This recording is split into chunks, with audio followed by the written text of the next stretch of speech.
السلام عليكم ورحمة الله وبركاته. الحمد لله وكفى وسلام على عباده الذين اصطفى. أما بعد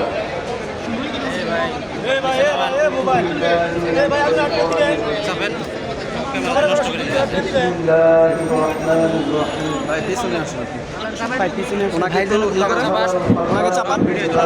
cameraman ভাই একটু চাপেন, আপনার জন্য আমরা পাচ্ছি না।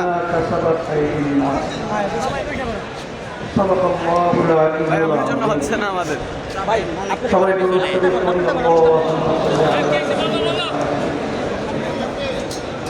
وحبيبنا ومولانا محمد এখানে পয়সা صلى الله عليه وعلى آله وصحبه وبارك. শুকরিয়া আদায় করতে পারছি রব্বুল আলামিনের দরবারে। আজকে সেই ঐতিহাসিক 2024 জুলাই 5ই আগস্ট, এক বছর পরে সেই করুণ ইতিহাস চিত্র সেটা আমরা ধারণ করে সোনার বাংলাদেশ গড়ার লক্ষ্যে মানুষের ন্যায্য অধিকার পেয়ে দেওয়ার চেষ্টায় এদেশে শতকরা 92 জন মুসলমান বসবাস করে। সেই মুসলমানদের মূল চেতনা, নীতি আদর্শের নাম হলো ইসলাম। ঠিক এক কথায় মানবতা প্রতিষ্ঠার লক্ষ্যে 5ই আগস্ট যে ফ্যাসিস্ট, খুনি, গুমি, আয়নাঘর তৈরি করার কারিগর, আমাদের দেশের টাকা বিদেশে পাচার করার রূপকার এই দিনই ভেঙেছিল। ঠিক সেই এক বছর পরে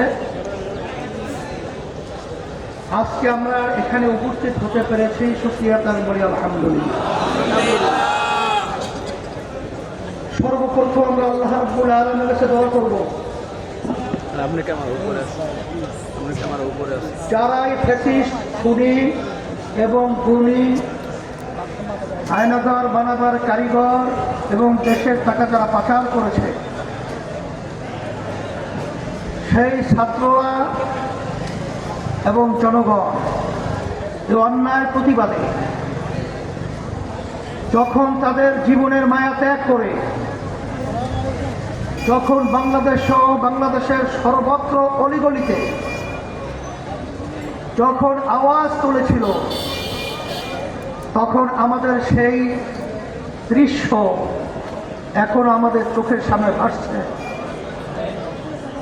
সেই আবু সাঈদ 2 হাত প্রসারিত করে যখন এই অন্যায়কারীদের প্রতিবাদে যখন তার বুকের ভিতরে গুলি নিয়ে রাস্তায় লুটিয়ে পড়েছিল,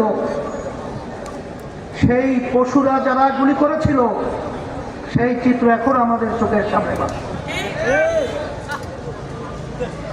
যখন এই অন্যায় প্রতিবাদে যখন আমার ছাত্র ভাইরা, আমার বাংলাদেশের বিভিন্ন পর্যায়ের জনগণ, এমনকি মা বোনেরা পর্যন্ত যখন রাস্তায় নেমেছিল, তখন রৌদ্রের ভিতরে তারা পানি পিপাসায় অস্থির হয়ে পড়েছিল, তখন সেই মুখদের সেই পানি লাগবে সেই শব্দ এখন আমাদের কানে ধ্বনিত হচ্ছে।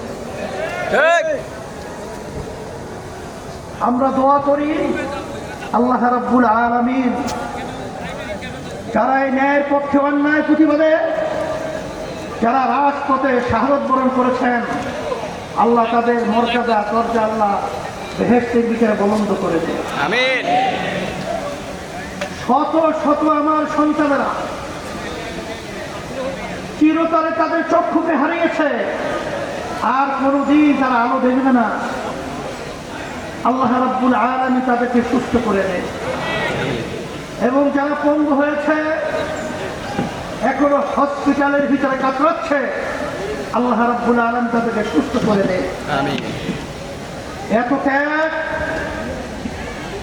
এত জান বিসর্জনের মাধ্যমে ফ্যাসিস্ট পালালো, খুনি পালালো। আমাদের বাংলাদেশের মানুষের ছাত্র জনতা একটা বড় লক্ষ্য, একটা বড় উদ্দেশ্য ছিল। সে উদ্দেশ্যটা কি? এদেশের মধ্যে যেন আর কোনোদিন খুনি তৈরি না হয়, ফ্যাসিস্ট তৈরি না হয়, আমাদের দেশের টাকা বিদেশে পাচার করা সেই কুলাঙ্গার যেন বাংলার জমিনে তৈরি না হয়। কিন্তু আমরা ভারাক্রান্ত হৃদয়ে বলতে হয়, এখনো সেই মায়ের কান্না, বুক ফাটা চিৎকার, সেই শব্দগুলো এখন আমাদের কানের ভিতরে মিডিয়া মা চিৎকার করে বলছিল। চাপে এলন আজকে কয়েকদিন পর্যন্ত আমার সন্তান আমাকে মা বলে ডাক দেয় না। আমি ধিক্কার জানাই, আমি ঘৃণা করি সেই নবীদেরকে যারা এই সব ইতিহাস ভুলে, যারা ক্ষমতায় যাওয়ার জন্য, আজকে দেশকে শান্তি করার জন্য যারা চাঁদাবাজে লিপ্ত হয়েছে, চিন্তাবাজে লিপ্ত হয়েছে, জায়গা দখলে লিপ্ত হয়েছে, ওদেরকে আমরা ধিক্কার জানাই, ঘৃণা জানাই।